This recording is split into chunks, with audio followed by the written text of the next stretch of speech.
This mean neighbor constantly bothered the man's dog with his drone, and what happens next will shock you. There was a man who lived with his dog for 7 years. They were happy until a not-so-nice neighbor started bothering them by flying a drone in their backyard. The man was worried about his dog, but the neighbor just laughed and kept being mean, flying the drone even closer to the scared dog. When the man called the police for help, they didn't do anything. But guess what? A month later, something amazing happened. The dog got tired of the annoying drone and caught it, tearing it to pieces. The neighbor was very angry. However, a week later, the neighbor sent a letter saying he was going to sue the man for $1,000 because the dog destroyed the drone. Don't worry, though. The man had a perfect plan for revenge.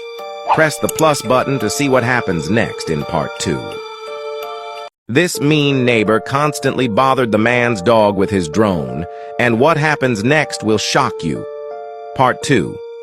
As I mentioned in part 1, a neighbor kept flying his drone in a man's backyard to annoy his dog until the dog tore it to pieces. The man with the dog took the neighbor to court. The neighbor said a silly thing in court, claiming the man trained his dog to break the drone.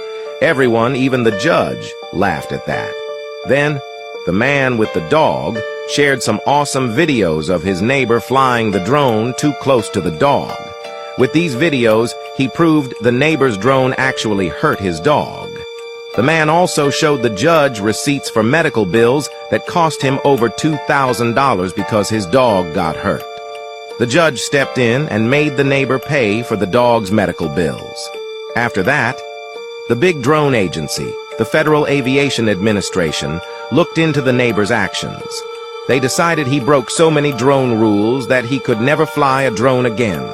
Justice was finally served. Follow me for more stories like this.